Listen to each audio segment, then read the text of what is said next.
പിറ്റേന്ന് രാവിലെയാണ് റഷ്യ റൂമിലേക്ക് മാറ്റിയത്. ആ സമയം അൽത്താഫ് കൂടെ ഉണ്ടായിരുന്നെങ്കിലും സുറുമി എത്തിയിരുന്നില്ല. വീട്ടിലെടുത്ത് കിടത്താനും മറ്റും അവിടുത്തെ സ്റ്റാഫുകൾക്കൊപ്പം അൽത്താഫും സഹായിച്ചു. സുറുമി വന്നില്ല അൽത്താഫെ? റഷ്യ അടഞ്ഞ ശബ്ദത്തിൽ ചോദിച്ചു. ഇല്ലടൂ, ഇപ്പോൾ എത്തുമെന്ന് പറഞ്ഞു. ഹോസ്പിറ്റൽ ലീവാണെങ്കിലും അവിടുത്തെ ഡ്യൂട്ടി ടൈം നോക്കിയല്ലേ വീട്ടിൽ നിന്ന് ഇറങ്ങാൻ പറ്റുള്ളൂ. അവൾ ഒരുപാട് വിഷമിക്കുന്നുണ്ട്. വീട്ടുകാർ ഇതൊന്നും അറിയാതിരിക്കാനാകും പോലെ ശ്രമിക്കുന്നുമുണ്ട്. അതൊക്കെ ശരിയാകും. ഞാനല്ലേ കൂടെ. ഇപ്പം കുടിക്കാൻ തരട്ടെ? വേണ്ട, അവൾ വരട്ടെ എന്നിട്ട് മതി. അൽത്താഫ് ഇന്നലെ വീട്ടിൽ പോയില്ല അല്ലേ? അവിടെ ആ കുട്ടി ഒറ്റയ്ക്കല്ലേ ഉള്ളൂ? ഒറ്റയ്ക്കേ ഉള്ളൂ. ഞാൻ വിളിച്ചു പറഞ്ഞിട്ടുണ്ടായിരുന്നു. നീ ഇനി അതോട്ട് ടെൻഷൻ ആവണ്ട. കുഞ്ഞിപ്പാത്തു ഇന്നലെ രാത്രി ഒറ്റയ്ക്കായിരുന്നു എന്നുള്ളത് അൽത്താഫിനെ അസ്വസ്ഥതപ്പെടുത്തിയിരുന്നുവെങ്കിലും അവനത് പുറത്ത് കാണിച്ചില്ല. ഞാൻ ഇത്തിരി താമസിച്ചു പോയി അലൂസേ. അവിടെ നിന്ന് ഇറങ്ങാൻ പറ്റണ്ടേ? എന്താ, എന്തെങ്കിലും പ്രശ്നമുണ്ടോ സുർമി? അവർ എന്തെങ്കിലും അറിഞ്ഞോ? അവളുടെ വീട്ടുകാർ അറിഞ്ഞാൽ സുർമിയെ കാണാൻ പോലും വിട്ടുകൊടുക്കില്ല എന്ന് ഋഷിക്കും അറിയാം. ആരോരുമില്ലാത്ത അനാഥനായ തനിക്ക് ദൈവം തന്ന നീതിയാണവൾ. ആ പെണ്ണില്ലെങ്കിൽ പിന്നെ മരിച്ചു പോകും ഞാൻ. അവൻ്റെ മനസ്സിലെ ഈ വക ചിന്തകൾ മനസ്സിലാക്കിയ പോലെ സുർമി അവൻ്റെ അരികിലിരുന്ന ആ നെറ്റിൽ അരുമയുടെ തലോടി. എടി സുർമി, എന്നാൽ ഞാൻ പോയിക്കോട്ടെ. ഇന്ന് ഷോപ്പിൽ പോയേ പറ്റും. നാളെ ഹരിതയുടെ കല്യാണം. അതിനും കൂടെ ചെന്നില്ലെങ്കിൽ എൻ്റെ കുഞ്ഞിപ്പാത്തു എന്നെ ഡിവോഴ്സ് ചെയ്യും. എന്തായാലും നിങ്ങൾ ടെൻഷൻ ആകാതിരിക്കുക, ഞാൻ പോയിട്ട് വരാം. ഇരുവരോടും യാത്ര പറഞ്ഞ് അൽത്താഫ് വീട്ടിലേക്ക് തിരിച്ചു.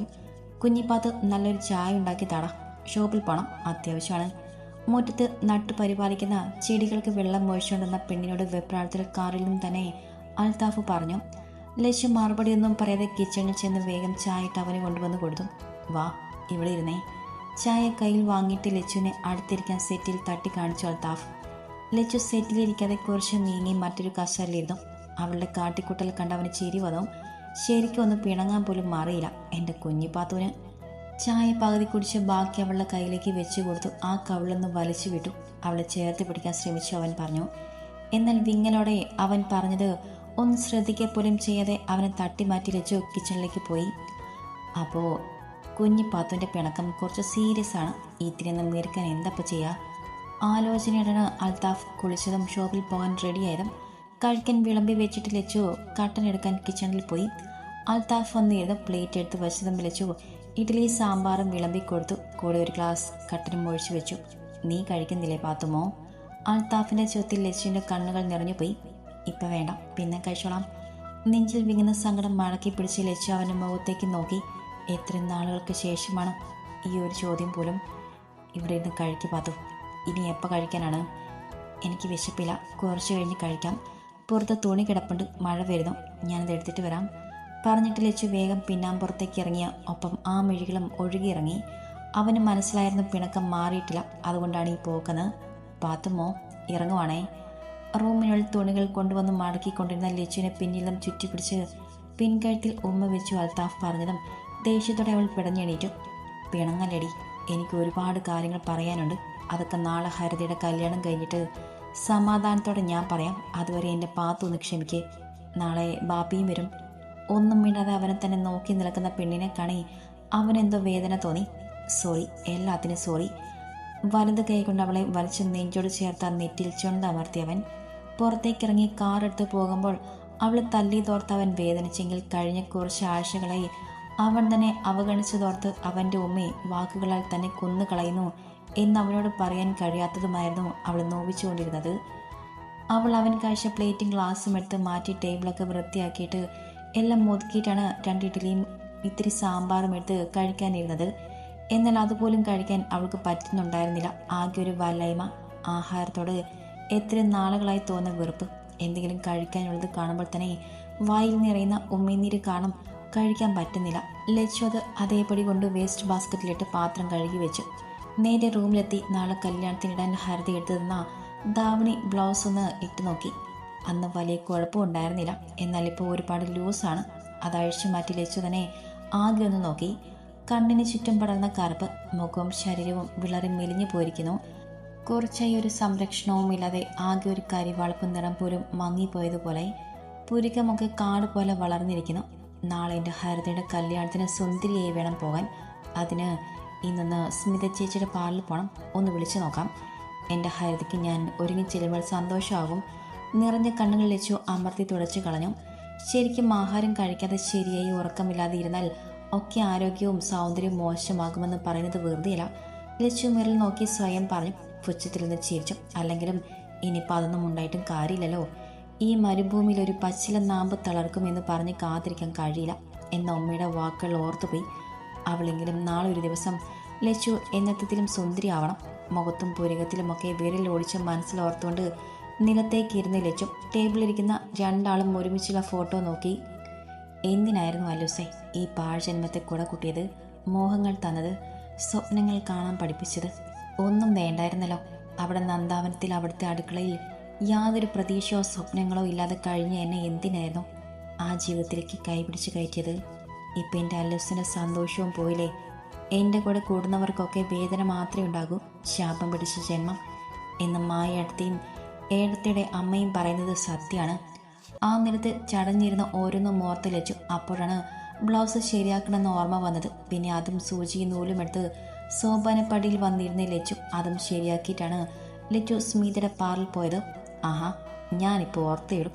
ഫോൺ വിളിച്ചിട്ട് ഇങ്ങോട്ട് കണ്ടില്ലല്ലോ എന്ന്. സ്മിത ചേച്ചിയാണ്. ഇറങ്ങിയപ്പോൾ ഓട്ടോ ഒന്നും ജംഗ്ഷനിലായിരുന്നു ചേച്ചി. പിന്നെ കുറേ കാത്തു നിട്ടൊക്കെയാണ് കിട്ടിയത്. വെയിൽ കൊണ്ടാണെന്ന് തോന്നുന്നു. തല കറങ്ങുന്ന പോലെ. നെറ്റിൽ കൈ അമർത്തി കസാറിലിരുന്ന് ലച്ചു. അയ്യോ, ദാ വേഗം ഇത് കുടിക്ക്.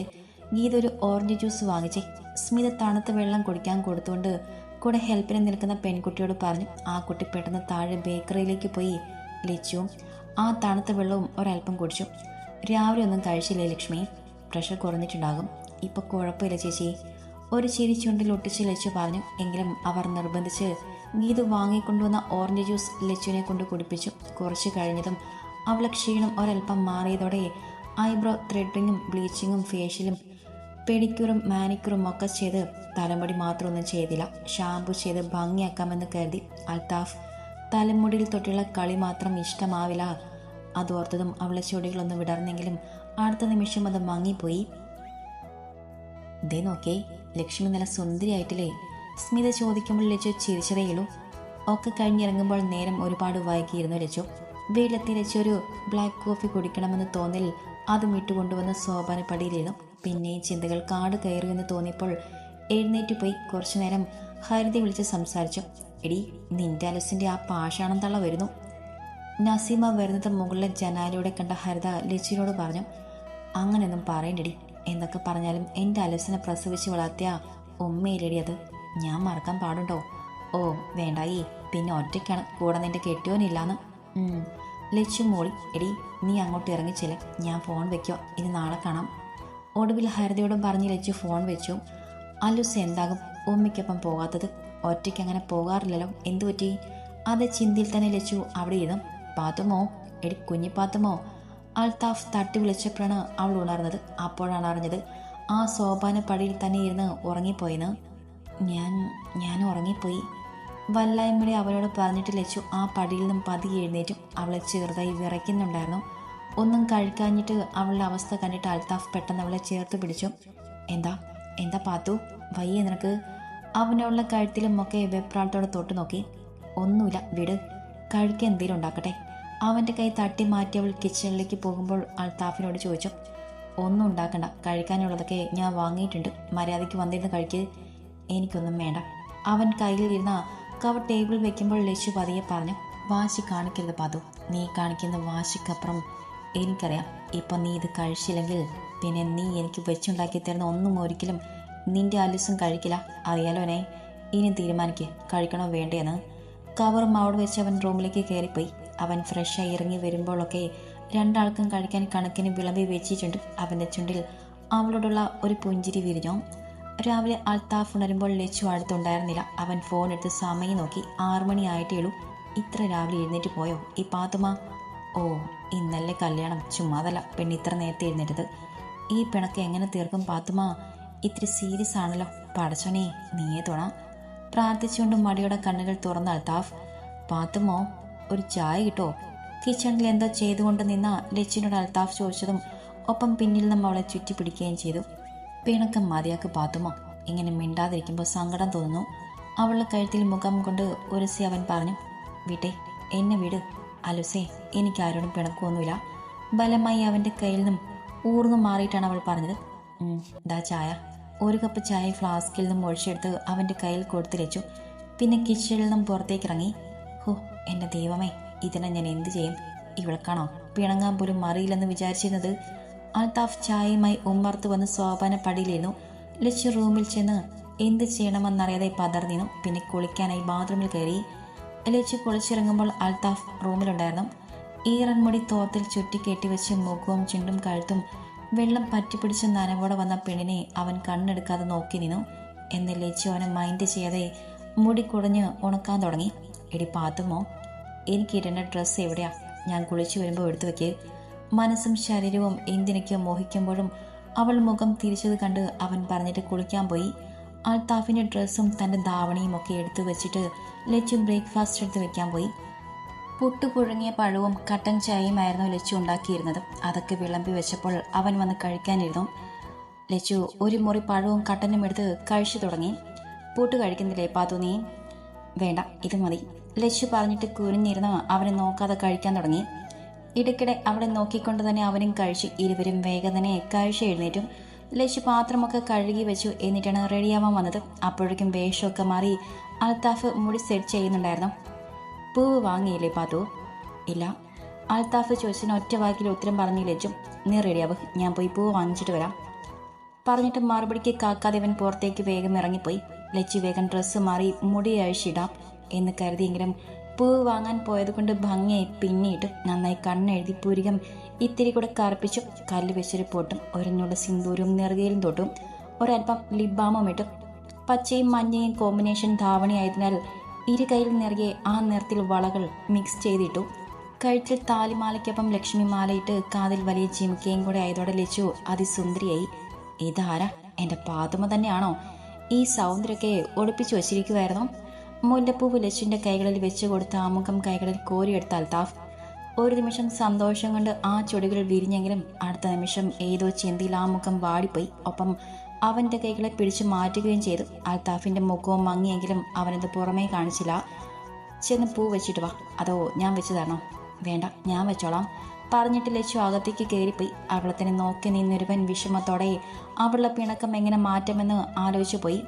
ഇല്ലുമ്മേ, ഇന്ന് ഞാൻ ഒരിടത്തും വരില്ല. ഇന്ന് കല്യാണത്തിന് ഒരുമിച്ച് പോകാമെന്ന് ഞാൻ എൻ്റെ കുഞ്ഞിപ്പാത്തിന് കൊടുത്ത വാക്കാണ്. വൈകിട്ട് ബാപ്പയെ കൂട്ടാൻ ഞാൻ വരും. അതിന്നലെ ഞാൻ പറഞ്ഞതാണല്ലോ. പിന്നെ പറയാനുള്ളത് അപ്പം പറയാം. പ്ലീസ് സുമി, പോകാൻ നേരായി.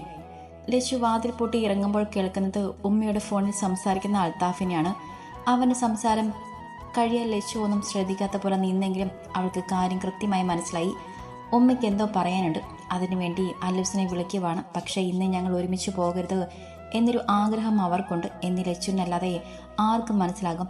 അവൾക്ക് ശരിക്കും സങ്കടം തോന്നിപ്പോയി. ഇത്രയേറെ വെറുക്കുന്നത് എന്തിനെന്നോർത്തുപോയി. എന്താ നീ വരുന്നില്ലേ പാത്തു? ഉമ്മയോട് ഞാൻ പറഞ്ഞതിൻ്റെ ഒരു വിഷമമുണ്ടെന്ന് ലച്ചുവിന് തോന്നി. അല്ലൂസേ, ഉമ്മയെ വിളിച്ചതല്ലേ, പോകുന്നെങ്കിൽ പറ്റൂ, ഞാൻ തനിച്ചു പൊയ്ക്കോളാം. ഇല്ലെങ്കിൽ എന്നെ ഓഡിറ്റോറിയത്തിൽ വിട്ടാൽ മതി. ആണോ? അങ്ങനെ തന്നെ മതി അല്ലടി. എല്ലാവർക്കും അവരുടെ സന്തോഷം. അതിപ്പോൾ അമ്മയായാലും ഭാര്യയായാലും. ഇതിൻ്റെ ഇടയിൽ പെട്ടുപോകുന്ന എന്നെപ്പോലുള്ളവരെ ആർക്കും മനസ്സിലാവില്ല. ദേഷ്യത്തോടെ പറഞ്ഞിട്ട് അൽത്താഫ് കാർ സ്റ്റാർട്ട് ചെയ്തു. പിന്നെ ഒരു പാച്ചിലായിരുന്നു. ഇടയ്ക്ക് എപ്പോഴും ലച്ചുവിന് തലയൊക്കെ കറങ്ങി ഛർദ്ദിക്കാൻ വരുന്നുണ്ടായിരുന്നെങ്കിലും അവനോട് പറയാൻ എന്തോ ഭയം. ആ മുഖമാകെ വരിഞ്ഞു മുറുകി ചുവന്നിരിക്കുന്നത് കാണുമ്പോൾ തന്നെ അവൾ മുഖം തിരിച്ചു. ഇറങ്ങ്. ഓഡിറ്റോറിയത്തിന് മുന്നിൽ കാർ നിർത്തി അൽത്താഫ് അതേ ദേഷ്യത്തോടെ ലച്ചുവിനോട് പറഞ്ഞു. ലച്ചു പതിയെ കാറിൽ നിന്നും ഇറങ്ങി ഡോർ അടയ്ക്കേണ്ട താമസം അതേ സ്പീഡിൽ കാർ എടുത്ത് പാർക്കിംഗ് ഏരിയയിലേക്ക് പോയി. ഇതിപ്പോൾ എത്ര ദിവസം താൻ ആ വീട്ടിലുണ്ടെന്ന് പോലും നോക്കാതെ പോയ ആളാണ്. കുറച്ച് മണിക്കൂർ ഞാൻ അവഗണിച്ചപ്പോൾ ഇങ്ങനെ ഉറഞ്ഞു തുള്ളുന്നത്. ലച്ചു വെയിലുള്ള ഭാഗത്തു നിന്നും കുറച്ച് മാറുന്ന അവനെയും കാത്തു.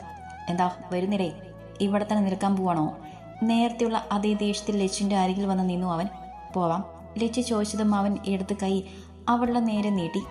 ആ മുഖം മുറുകിയിരിക്കുന്ന കണ്ട് ലച്ചു തൻ്റെ വലത് കൈ അവൻ്റെ കയ്യിൽ കോർത്തു പിടിച്ചു. പിന്നെ ഇരുവരും ഹാളിനുള്ളിലേക്ക് കയറി.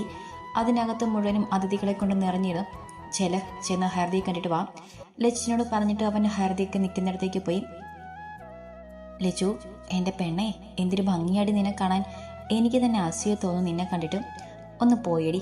അസൂയൊന്നും എന്നെ പോലെ പറഞ്ഞു നിർത്തി ഹരിതയെ കെട്ടിപ്പിടിച്ച കവിളിന്ന് ചുണ്ടു ചേർത്തു ലച്ചു. നീ ഇപ്പോൾ ഹാപ്പി ആയിരിക്കണം, അതാണ് എൻ്റെ പ്രാർത്ഥന. അടുത്ത ജന്മം എന്നുണ്ടെങ്കിൽ നിന്റെ കൂടപ്പിറപ്പായി ജനിക്കണം. അതാണ് എൻ്റെ ഏറ്റവും വലിയ ആഗ്രഹങ്ങളൊന്ന്. എന്താടി? ദേ അൽത്താഫേട്ടൻ വരുന്നു.